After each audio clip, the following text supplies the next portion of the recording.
Quiero saludarlos con la bendita paz del Señor Jesucristo. Nosotros hoy, en día de sábado, estamos reunidos como iglesia con el propósito de adorar a Dios y de aprender más de su palabra. Pues nosotros a diario tenemos que aprender de la Biblia. Y cada día que aprendemos, cada día que descubrimos más cosas, descubrimos que somos más imperfectos y que necesitamos crecer más en obediencia. Entremos ya en la palabra para que no tardemos tanto. En Apocalipsis 12, abramos nuestras Biblias, Apocalipsis 12, versículo 1. Y apareció en el cielo una gran señal, una mujer vestida del sol con la luna bajo sus pies, y sobre su cabeza una corona de 2 estrellas.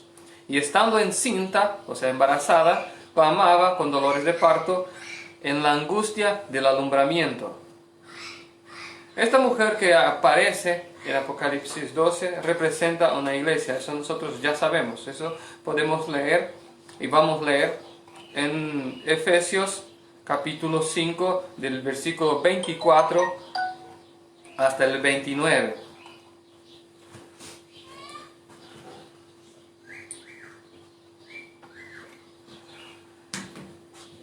Efesios 5, 24 en adelante.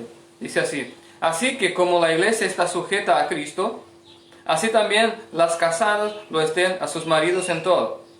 Maridos, amad vuestras mujeres, así como Cristo amó a la iglesia y se entregó a sí mismo por ella, para santificarla, habiendo purificado con agua en el lavamiento del agua por la palabra, a fin de presentarla a sí mismo una iglesia gloriosa, que no tuviese mancha, ni arruga, ni cosa semejante, sino que fuese santa y sin mancha. Así también los maridos deben amar a sus mujeres como a sí mismos, a sus mismos cuerpos. El que ama a su mujer, a sí mismo se ama, porque nadie aborreció jamás a su propia carne, sino que la sustenta y la cuida, como también Cristo a la iglesia. La mujer aquí es claramente comparada a la iglesia de Dios. Entonces, en términos simbólicos, se puede comprender que la mujer simboliza una iglesia.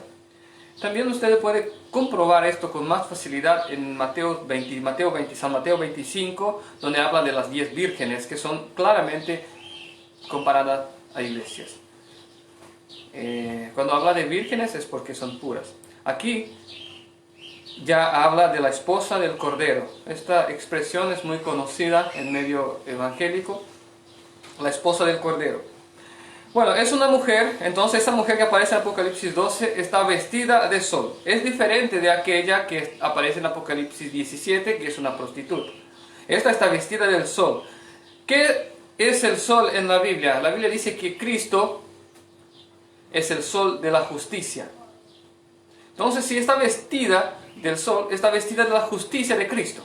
Entonces es una mujer, una iglesia pura, una iglesia que busca obedecer a Cristo. Ok. Tiene la luna bajo sus pies. Bueno, por contraste, si el astro que gobierna la luz es Cristo, es el sol, pues el que gobierna las tinieblas, la luna, es Satanás. Este es que gobierna las tinieblas. Entonces, ¿qué quiere decir esto? Que Satanás ya no tiene poder sobre la iglesia de Dios. O sea, que nosotros tenemos pleno poder de obedecer, con la fe en Cristo, obviamente.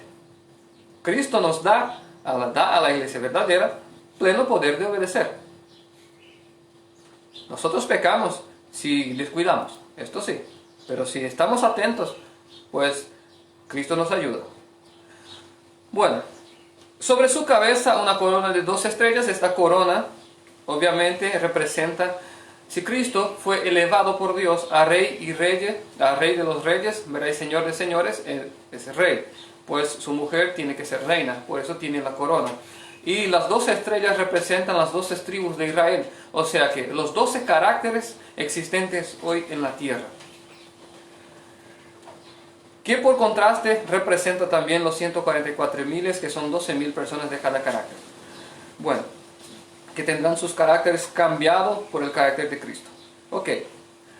Esto es algo que ya estudiamos, hoy no vamos a hablar con detalles para no tardar tanto. Pero esta mujer representa la iglesia del final del tiempo, la iglesia que de ella saldrá los 144.000, los mártires de Jesucristo, y etc. Y dice, y estando encinta, clamaba con dolores de parto en la angustia del alumbramiento. O sea que estaba embarazada y tenía que dar luz a algo o a alguien. El texto nos explica, también apareció otra señal en el cielo, y aquí un gran dragón escarlata que tenía 7 cabezas y 10 cuernos, y sus cabezas 7 diademas, y su cola arrastraba la tercera parte de las estrellas del cielo y arrojó sobre la tierra, y el dragón paró frente a la mujer que estaba para dar la luz,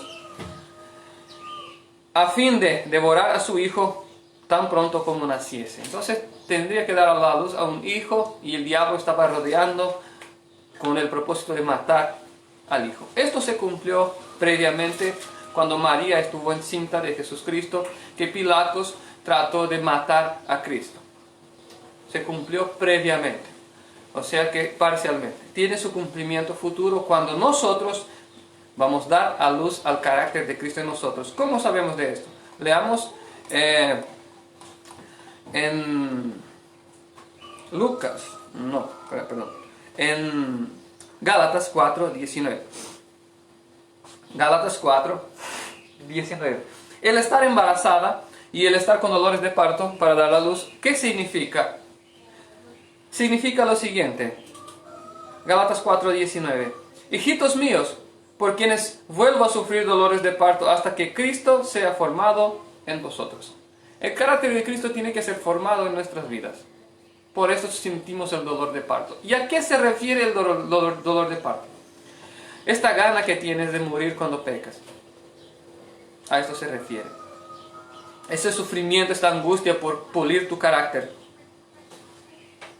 Porque uno desea muchas veces, se desespera, porque tiene fallas de carácter que necesita ser cambiado para ser más semejante a Cristo. Y esto no es tan fácil como parece.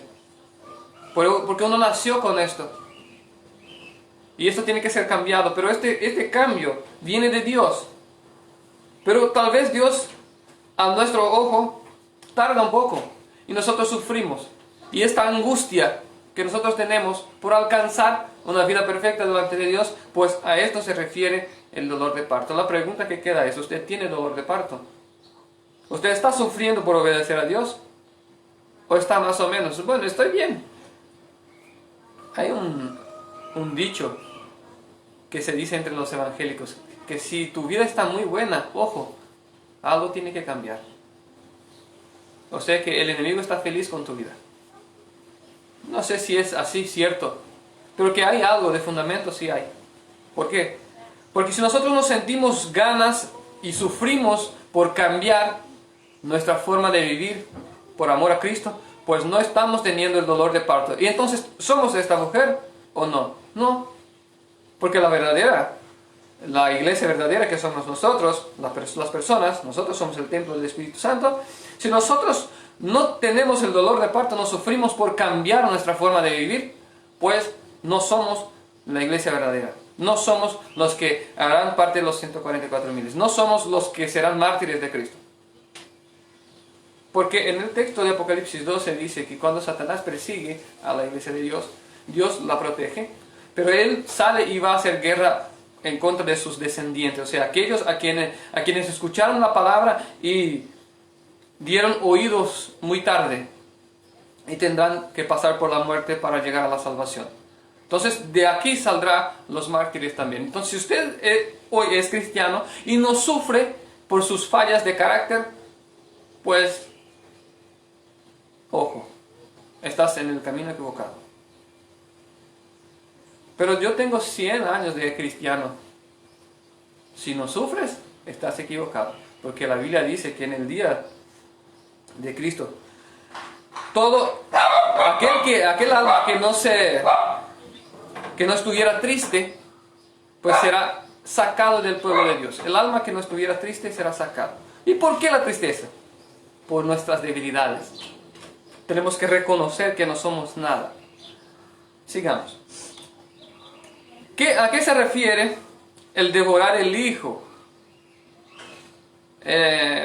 Más precisamente, el devorar el Hijo quiere decir matar a los cristianos. O sea que matar a los cristianos, aquel carácter, usted dio a luz a un carácter perfecto. Él tiene que destruir este carácter y va a procurar matar a ti. Pues el Hijo representa nuestro carácter.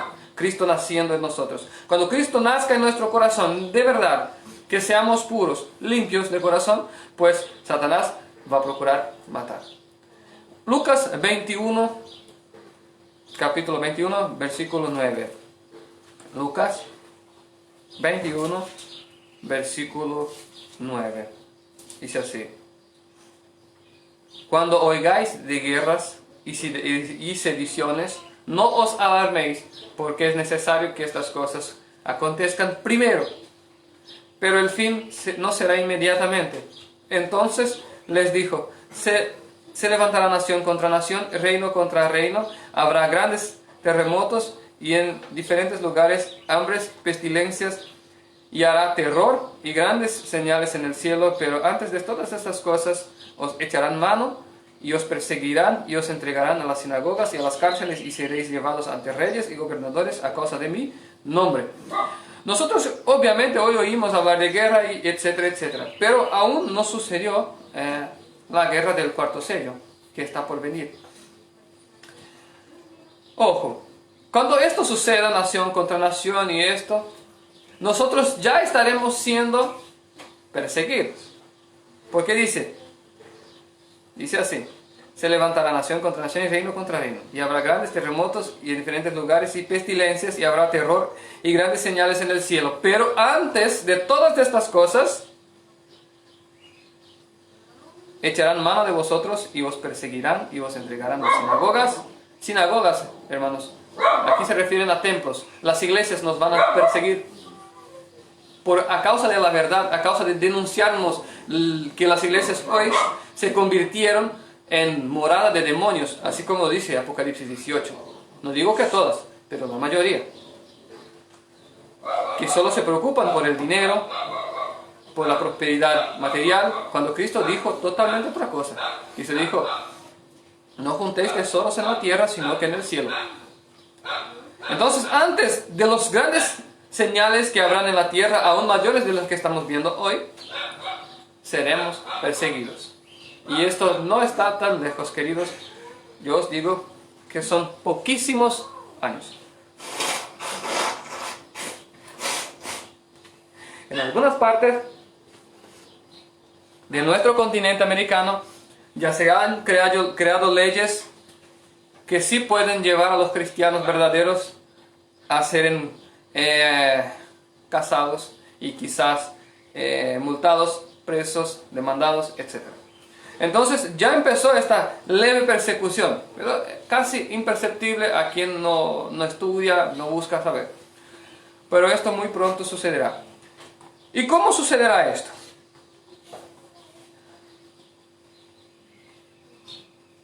Quiero leer un poquito más aquí. Pero antes de todas esas cosas echarán mano de vosotros. Versículo 13. Y esto os será ocasión para dar testimonio. En este momento tendremos que probar que somos la sal de la tierra y la luz del mundo. En el momento de la persecución es que va a ser probada nuestra fe y tendremos que dar testimonio. La Biblia dice en Corintios que la fe de cada uno y las obras de cada uno será probada por el fuego, para ver si es de paja o de qué es hecho, de oro, etcétera, etcétera. Si nuestras obras hoy son apenas superficiales, si no vienen de adentro, si no hay un real compromiso con Cristo dentro de su corazón, si tú eres un cristiano que solamente tiene compromiso con la iglesia y con su pastor, pues en el fuego te vas a quemar. Dios espera que nuestras obras vengan de adentro. Dios espera que nosotros seamos fieles de adentro. Dios espera que seamos fieles cuando nadie nos vea. Esto Él espera. Entonces, en el momento en que seamos perseguidos, nuestras obras sean puestas en el fuego. ¿Y estaremos nosotros preparados? Yo no sé.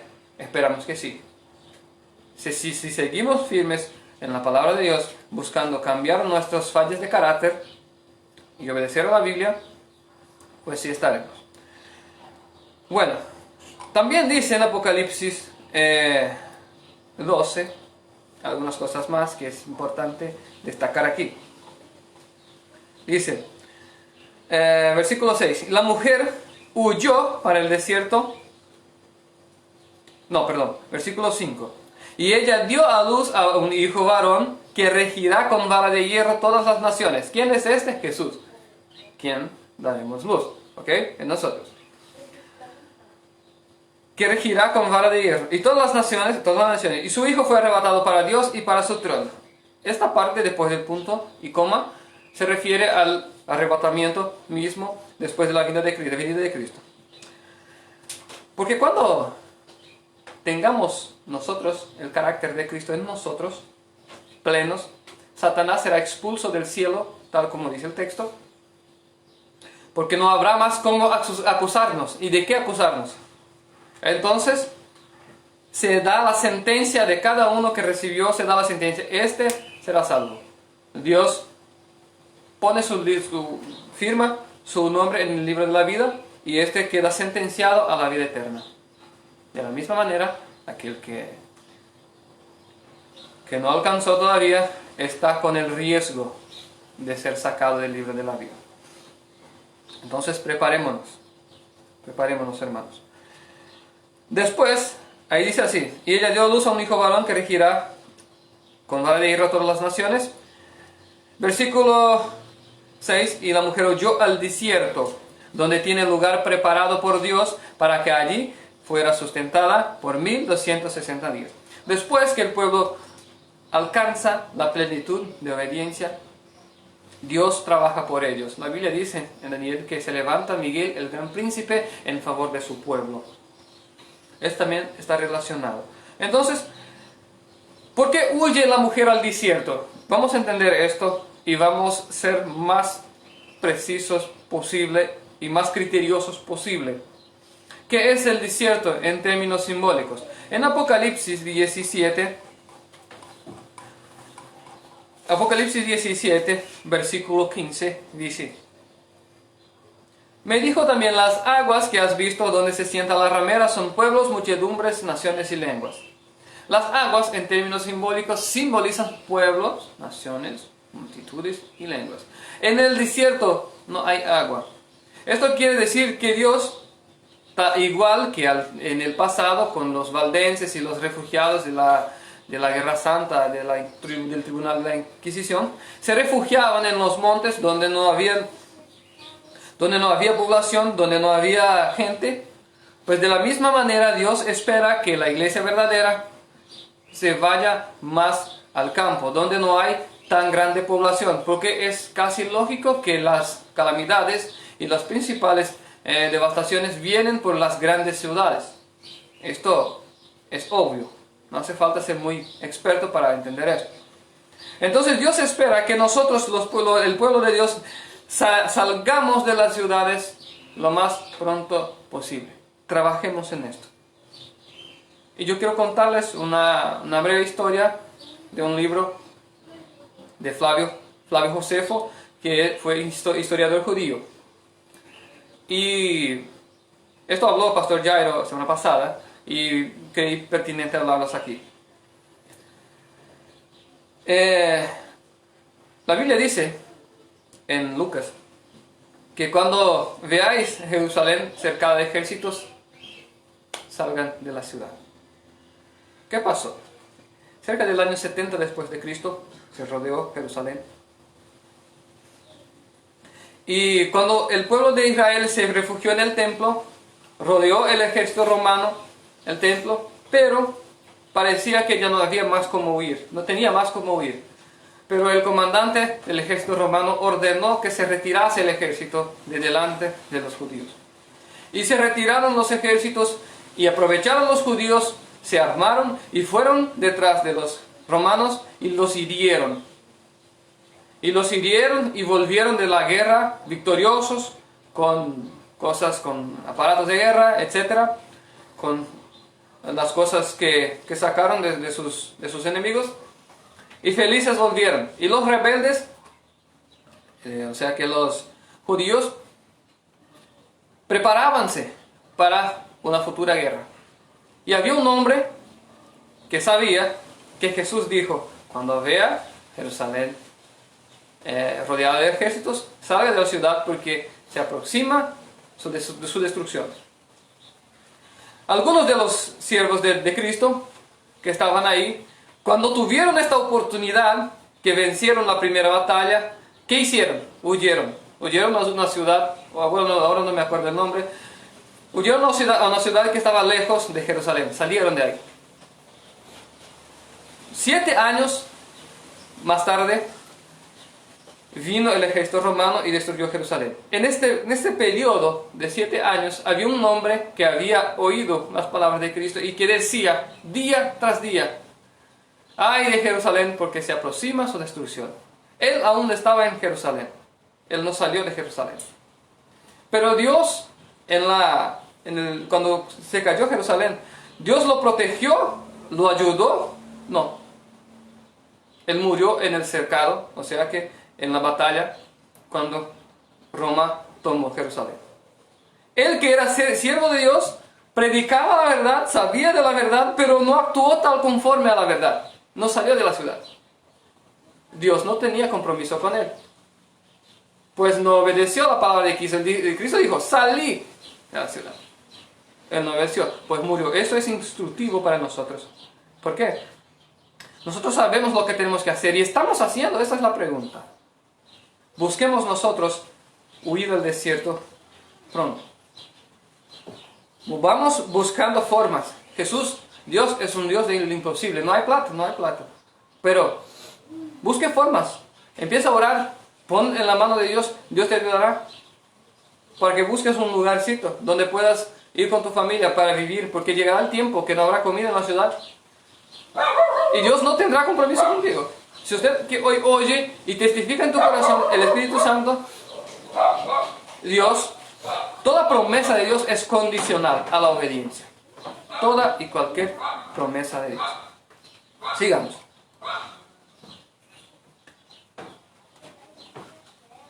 Apocalipsis 13. Abramos en Apocalipsis 12, Apocalipsis 12, versículo 13. Que dice así, Apocalipsis 12, versículo 13. Y cuando vio el dragón que había sido arrojado a la tierra, aquí ya después de la batalla que hubo, ¿verdad? Cuando el pueblo ya alcanzó el carácter, hubo batalla en el cielo, el dragón fue tirado porque ya no había más cómo acusar al pueblo de Dios, etc. Usted puede leer en casa todo el capítulo. El Apocalipsis 12, versículo 13 dice: y cuando vio el dragón que había sido arrojado a la tierra, persiguió a la mujer que había dado la luz al hijo varón, o sea que a la iglesia verdadera. Y se le dieron a la mujer las 2 alas del grande águila para que volase de delante de la serpiente al desierto, a su lugar donde es sustentada por un tiempo, tiempos y la mitad de un tiempo. Aquí es interesante. La Biblia dice que se les da las alas del grande águila. ¿Qué significa esto? Abramos nuestras Biblias en Éxodo 19:4. Este tiene un simbolismo muy conocido por el pueblo judío. Éxodo 19:4. Dice así: vosotros visteis lo que hice a los egipcios, como os tomé sobre alas de águila y os he traído a mí. Ahora pues, si diereis oído a mi voz y guardaréis mi pacto, vosotros seréis mi especial tesoro sobre todos los pueblos, porque mía es toda la tierra.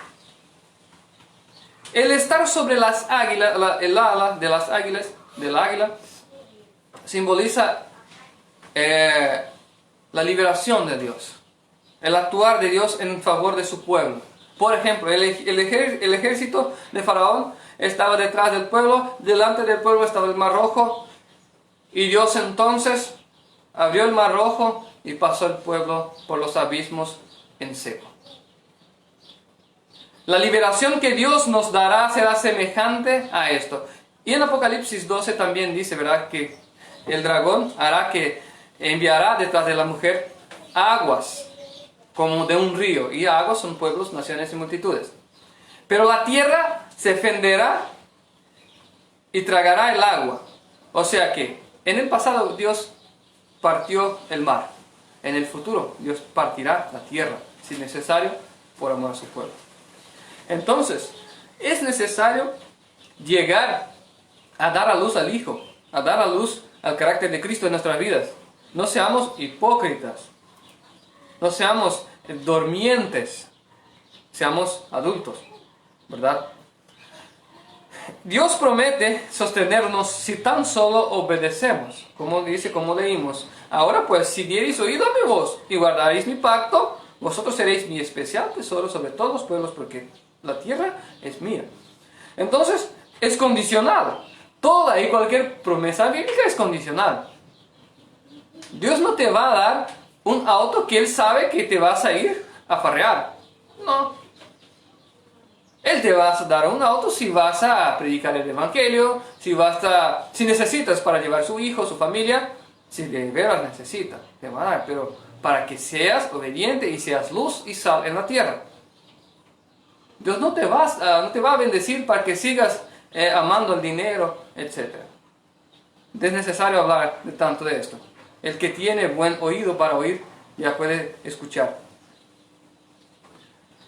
La verdadera iglesia es la que siente los dolores de parto, bien como ya dijimos aquí, para obedecer la palabra de Dios y sufre por sus fallas de carácter. Si uno no sufre por querer mejorar su carácter, pues hermano, ¿quién de nosotros podemos decir, yo soy bueno? Nadie. Cristo, que sin lugar a duda fue bueno, pues resucitó, no pecó. Cuando estuvo en la tierra dijo, nadie es bueno, solo el Padre que está en el cielo. Ni Él mismo se dijo bueno porque estaba en la carne aún. Y hay gente hoy, no, yo no mato, yo no robo, yo trabajo, yo soy honesto, yo no hago mal a nadie. Se justifica a sí mismo.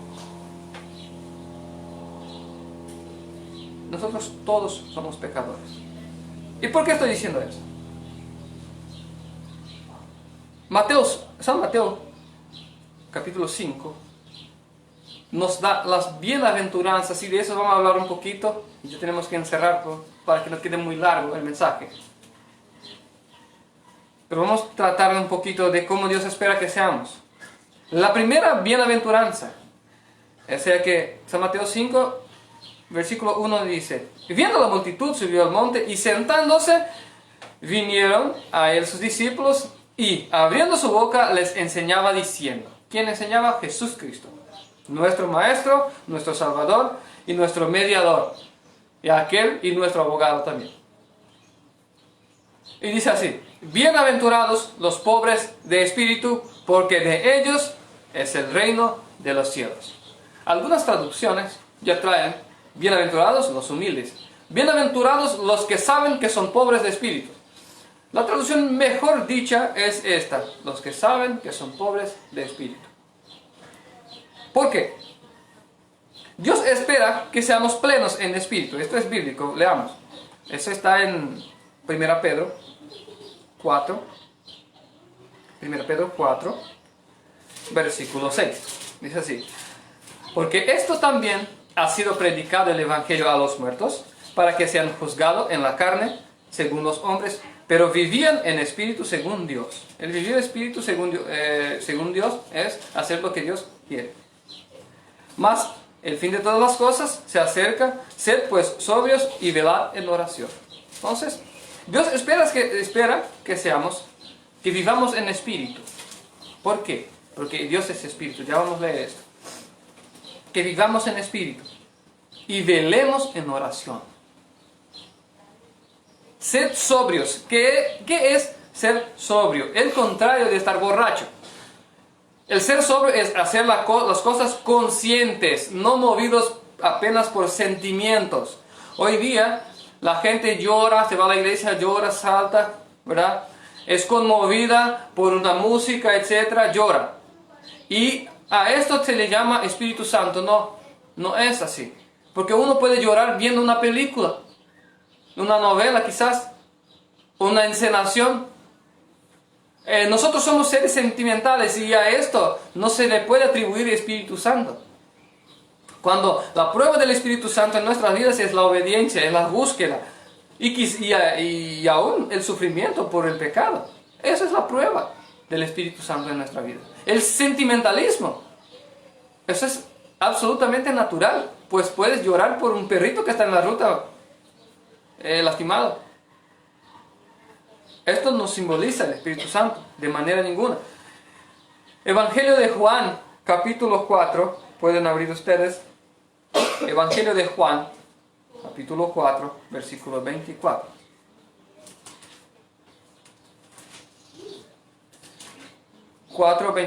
Evangelio de Juan. Dice así: Dios es espíritu, y los que le adoran en espíritu y en verdad es necesario que adoren.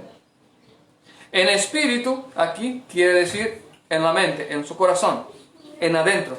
Y en verdad, en las obras diarias, en su trabajo, en su día a día. Entonces, Dios espera que seamos llenos del Espíritu. Pero, ¿por qué dice que ahí los pobres de los pobres de espíritu es el reino de Dios? De los humildes. Porque nosotros tenemos que en la carne reconocer que no somos espiritualmente nada. Que espiritualmente somos frágiles, que dependemos únicamente de Jesucristo para llegar a la salvación. Esto es que quiere decir. Y esto es reconocer que aunque a nuestro propio ojo, no, yo respeto los mandamientos, yo no hago mal a nadie, yo me voy a la iglesia, yo predico, yo hago eso, aún falta, siempre va a faltar. Porque Cristo fue perfecto y Él no dijo que era bueno aún cuando estaba en la tierra. Hoy sí. Hoy fue glorificado, es Rey de Reyes, Señor de Señores, Príncipe del Universo, etc. Sostiene todas las cosas por el poder de su mano y por ahí va. Pero cuando estuvo acá, en esta tierra, como nosotros hoy estamos, no se presumió ser algo que tal vez, que quizá el Padre no le aprobaría. Y nosotros no lo somos en nada mejor que Él para justificarnos a nosotros mismos. Seamos humildes, hermanos. Si usted tiene 100 años de iglesia, averigua tu vida, escudriña la palabra, para que veas que aún falta. En tus pensamientos, ore a Dios y pida a Dios, muéstrame qué es lo que tengo que cambiar. Dios te lo va a mostrar. No va a ser fácil, pero te lo va a mostrar. Sigamos entonces, hermanos. La segunda bienaventuranza. Dice así: bienaventurados los que lloran, porque ellos recibirán consolación. ¿Las personas lloronas recibirán consolación?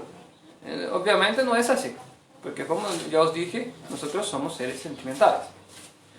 Son aquellos que lloran a causa de sus pecados, esto sí. Aquellos que lloran porque quieren cambiar. Aquellos que sufren por sus pecados, estos tendrán consolación, y yo os digo por experiencia propia. Usted puede hacer la prueba. Si usted quiere cambiar algo, pídale a Dios. Al momento te va a responder. Quizás al momento no te cambie, porque hay cosas que tienes que aprender, pero te va a cambiar. Bienaventurados los mansos, porque ellos recibirán la tierra por heredad. Aquí Dios nos presenta uno de los trazos de carácter más importantes y quizás hoy día el más difícil de conseguir. Para algunos, obviamente. Algunos, por la gracia de Dios, ya tienen más manso. Otros no. Otros ya un carácter más activo, más fuerte, por así decir. Bienaventurados los mansos, porque ellos recibirán la tierra por heredad. Vamos a leer Sofonías. Leamos en Sofonías, capítulo 2. El libro de los profetas está en el Antiguo Testamento.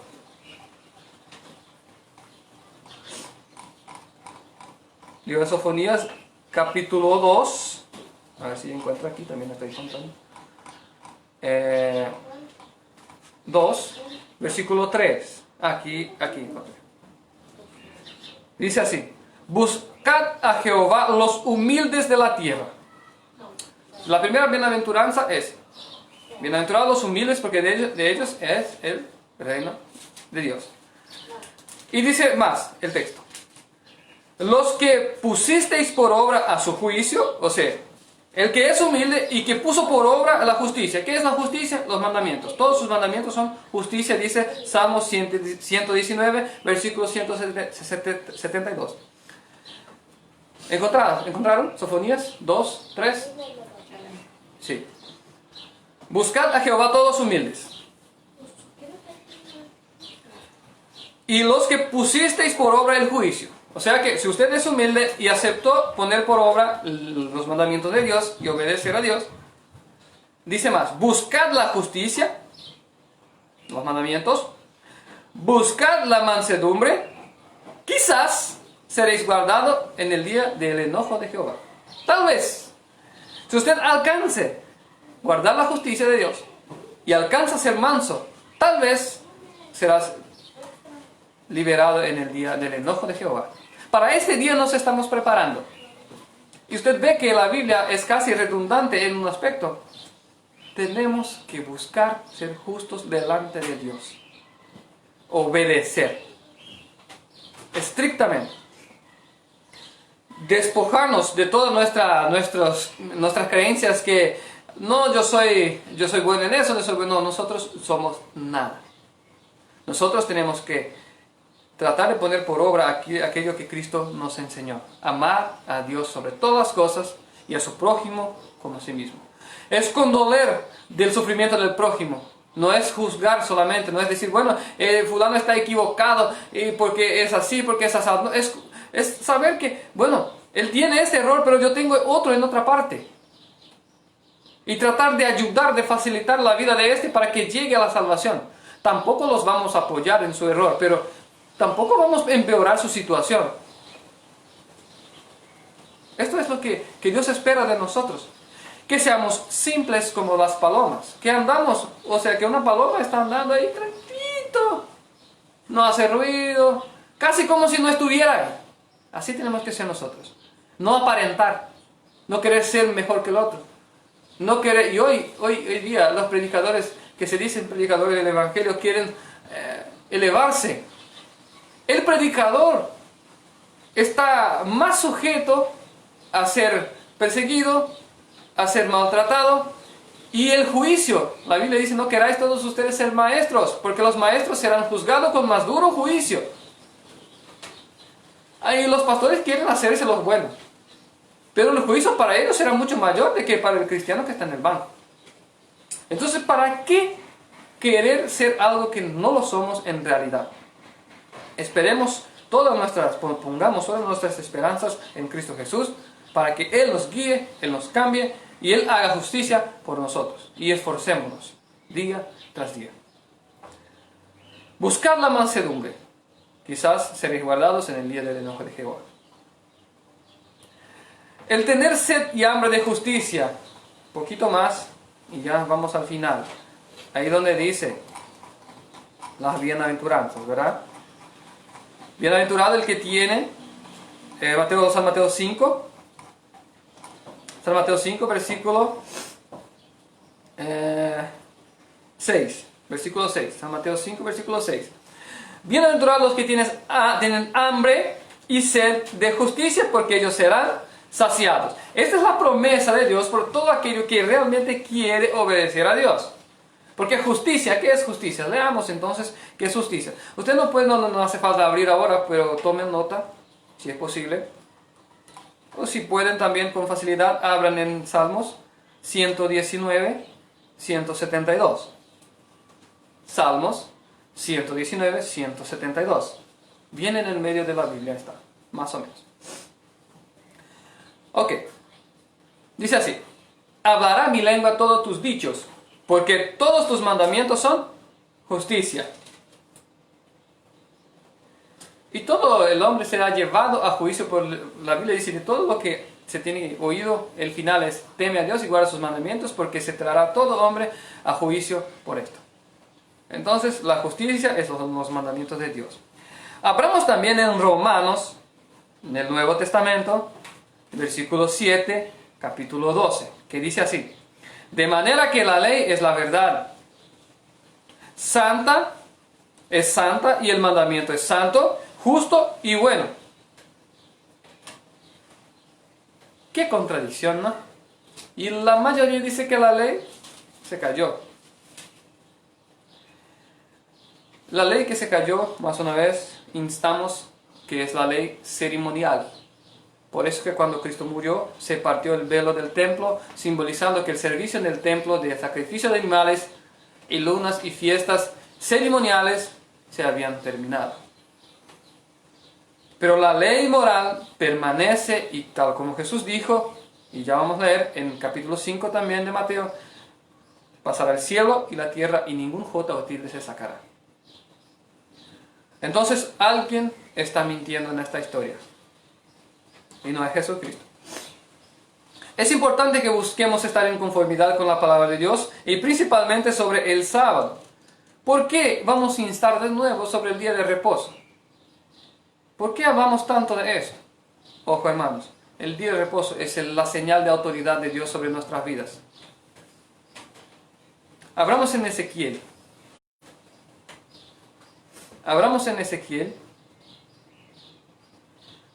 Capítulo 20, versículo 12. Ya hablamos aquí de cosas, muchas cosas, de que tenemos que ser humildes delante de Dios, que hay que buscar la justicia, incluso buscar sufrir por amor a Cristo, buscar generar un carácter puro en nosotros, averiguar nuestra vida átomo por átomo para ver si nosotros estamos haciendo lo posible para nuestra salvación y para la salvación del prójimo. Yo os digo y soy sincero, a mí me falta mucho. Pero la Biblia dice que si no alcanzamos la estatura de Cristo, pues no llegamos. Sigamos, hermanos, para que alcancemos este propósito y trabajemos a diario. Ezequiel 20, 12 en adelante, y dice así: y les di también mis días de reposo, para que fuesen por señal entre mí y ellos, para que supiesen que yo soy Jehová, que los santifico. El día de reposo es para santificación, y Jehová nos santifica a nosotros mediante el día de reposo. ¿Por qué? Porque en el día de reposo nosotros buscamos a Él, nosotros lo conocemos, y esto lo dice la Biblia. No tengo el texto aquí, pero lo dice la Biblia. Le conocemos, es separado para que le conocemos, para que hagamos la voluntad de Dios. Y mediante este trabajo viene la santificación. Ok. Versículo 13. Mas se rebeló contra mí la casa de Israel en el desierto, y no anduvieron en mis estatutos, y desecharon mis decretos, por los cuales el hombre que los cumpliere vivirá.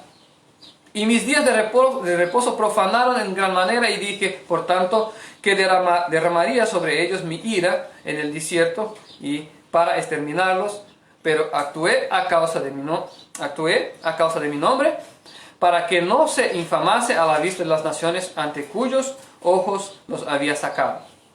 También yo les alcé mi mano en el desierto, jurando que no los traería a la tierra que les había dado.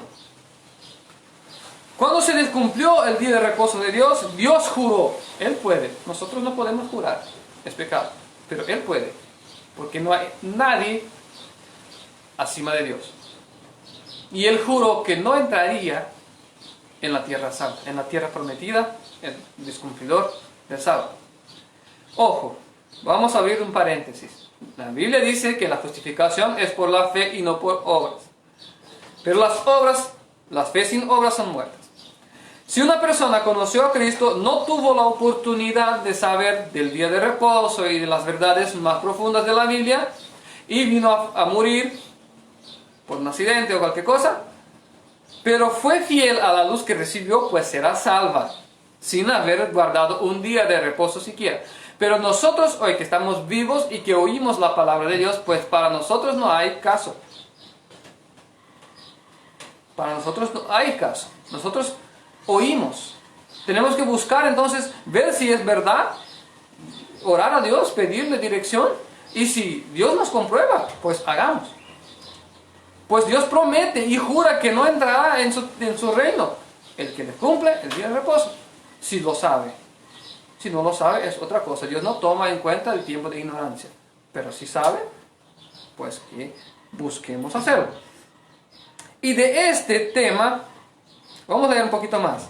Antes dije en el desierto a sus hijos, no andéis en los estatutos de vuestros padres, ni guardéis sus leyes, ni contaminéis con sus ídolos. Yo soy Jehová vuestro Dios. Andad en mis estatutos, guardad mis preceptos, ponedlos por obra, y santificad mis días de reposo. Y serán por señal entre mí y vosotros, para que sepáis que yo soy Jehová vuestro Dios. El día de reposo es señal entre Dios y sus hijos. Pues toda la iglesia que no predica el día de reposo, el día instituido en la creación, no estoy diciendo de los ceremoniales, y de este día de la creación habla en el Nuevo Testamento y tiene un mandamiento. Ya vamos a ver. Entonces, el día de reposo es señal entre Dios y sus hijos. También este es importante, además de todas las otras cosas que ya hablamos aquí, de la obediencia perfecta, del amor al próximo, del amar a Dios. También el día de reposo es señal entre Dios y su pueblo. Y el día de domingo es señal entre la bestia de 7 cabezas y su pueblo. Así de simple. De este momento habló Pablo a los hebreos en la carta de los Hebreos capítulo 4. Abramos ahí, Hebreos capítulo 4. Del momento en que se enojó Dios con el pueblo por haber descumplido su día de reposo y los mató en el desierto. O sea que les dejó morir en el desierto, no los mató. Y dijo a sus hijos para que no anden en las ideas de sus padres. Ok, Hebreos 4, versículo 4 dijo: pero en cierto lugar dijo así del séptimo día. Aquí está separando el séptimo día de la semana, no está hablando de ceremonia. Y reposó Dios de todas sus obras en el séptimo día. Esto está en el Nuevo Testamento. Por tanto, y reposó Dios en el séptimo día. Esto refiere al día santificado en la creación. Ok. Versículo 9, leamos. Por tanto, queda un reposo para el pueblo de Dios, porque el que ha entrado en su reposo también ha reposado de sus obras como Dios de las suyas. O sea que, si todos aquellos días de reposo ceremoniales que había en el ceremonial judío, que apuntaban a Cristo, se terminaron cuando Cristo vino, pues hay uno que quedó porque fue instituido en la creación. Esto es lo que Pablo explicaba. Y ahí dice así: procuremos pues entrar en aquel reposo para que ninguno caiga en semejante ejemplo de desobediencia. ¿Quieren ustedes caer en semejante ejemplo de desobediencia como cayeron los padres israelíes en el desierto? Yo pienso que no hay necesidad de esto. Con tan gran clareza que Dios nos envía el mensaje. No pequen igual a ellos, no hagan lo que ellos hicieron, no descumplan el día santo de Dios.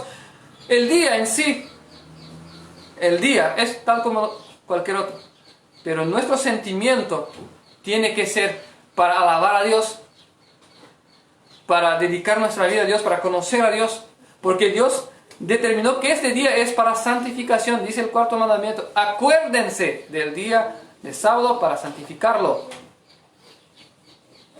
Entonces también esto es para tener en cuenta. Y versículo 10 dice así: pues convenía a aquel cuya causa son todas las cosas, y por quien todas las cosas subsisten, que habiendo de llevar a muchos hijos a la gloria, perfeccionase perdón, yo creo que sí, es eso. ¿En qué libro está? Hebreos 2, perdón. Hebreos 2, perdón. Ese yo me equivoqué. Hebreos 2, versículo 9. Antes de entrar, quiero hacer un comentario. Dios espera que obedezcamos. Es difícil, sí, es muy difícil. Pero aquí vamos a leer un texto donde Cristo nos enseña que Él es nuestro sumo sacerdote. Él es quien vela por nosotros y Él nos ayudará para que no desesperemos nosotros. Pero tenemos que seguir avanzando sin mucha prisa, pero también sin parar. Tenemos que ir avanzando en la fe. Y va a llegar un momento en que las personas van a decir: oye, vamos a hacer tal cosa. Y yo digo: perdón, yo no hago esto. ¿Pero por qué? No, porque, viste, yo entiendo por la Biblia que no es así. Se van a reír de nosotros, obviamente, otros. Pero ves fulano que ahora que es creyente no quiere hacer más nada. Pero nosotros tenemos que expresar la mansedumbre y decir, bueno, yo entiendo que es así. Dios me ha motivado de esta manera. No omitir la verdad. Porque si vamos por amor a nuestro... Piensen ustedes, ¿por qué se quedó este hombre en Jerusalén sabiendo que se iba a caer? ¿Por amor a sus parientes, tal vez? No se sabe. Pero al final él quedó sabiendo de la ruina de Jerusalén. Y murió. Y Dios no lo protegió. Nosotros no seamos igual. Si sabemos que nos va a matar espiritualmente tal y tal cosa, pues pongamos por obra las cosas que Dios dice. Pongamos por obra. Y si uno quiere ser mi amigo, ya os digo claramente, si uno quiere ser mi amigo personalmente, pues que sea mi amigo para obedecer a Dios. Si voy a tener un amigo para que me influencie al error, pues el respeto sigue, pero cada uno a su lado. Porque nosotros tenemos que velar por nuestra salvación. Ninguno de nuestros amigos, parientes nos va a salvar, sino Cristo. Y al final verán que tú estabas cierto, porque la Biblia dice que llegará el tiempo que los que a muchos enseñan la justicia brillarán como las estrellas del firmamento. Va a llegar un tiempo que va a mirar, ve, fulano de tal tenía razón. Así mismo era. Si no ve en esta vida, pues verá en el futuro, cuando mire la tierra santa de lejos. Y dice, yo quisiera estar ahí. Y la espada de la boca que sale de la boca de Cristo los consumirá. Tarde o temprano va a reconocer que el Evangelio de Cristo es verdadero. Tarde o temprano. Entonces, bueno sería para nosotros hoy tratar de direccionar nuestras vidas correctamente delante de Dios. Con paciencia, con amor. La Biblia llega a decir así, por la paciencia guardaréis vuestras almas. Entonces tenemos que tener paciencia en el proceso, porque paciencia es con ¿quién? Con nosotros mismos. Porque nosotros estamos bien, ahora no estamos bien. Ahora estamos bien, ahora no estamos bien. ¿Por qué? Porque nuestro crecimiento espiritual es diario y es constante. Y cada vez más que leemos, que aprendemos, sabemos que tenemos fallas. Ok. Leemos entonces Hebreos 2:9. Pero vemos a aquel que fue hecho un poco menor que los ángeles, a Jesús. Jesús cuando se fue hecho carne, coronado de gloria y de honra a causa del padecimiento de la muerte, para que por la gracia de Dios gustase la muerte porque la gracia de Dios gustase la muerte por todos. O sea, probase de la muerte. Eso quiere decir gustase. Probase la muerte por todos. Porque convenía a aquel por cuya causa son todas las cosas, y por quien todas las cosas subsisten, que habiendo de llevar muchos hijos a la gloria, perfeccionándose por aflicciones del autor, y del autor de la salvación de ellos, porque el que santifica y los que son santificados de uno son todos, de Dios, ¿verdad? Por lo cual no se avergüenza de llamarlos hermanos. Aquí nos dice lo siguiente: tanto el que santifica, que es Cristo, y nosotros que seremos santificados, de uno somos, de Dios. Y por esta causa, Cristo no se avergüenza de decir que somos hermanos de Él. Ojo, usted es hermano de Cristo. ¡Qué honra! ¡Qué gloria! ¿No? Cristo se puso. La Biblia dice que por Él subsisten todas las cosas. Él es supremo. O sea que Él gobierna el universo. Claro, está abajo del Padre, pero sí, gobierna el universo. Y nosotros somos su hermano. Ve, Cristo se dispuso, o sea que se propuso a ser tan humilde para que nos llame de hermanos.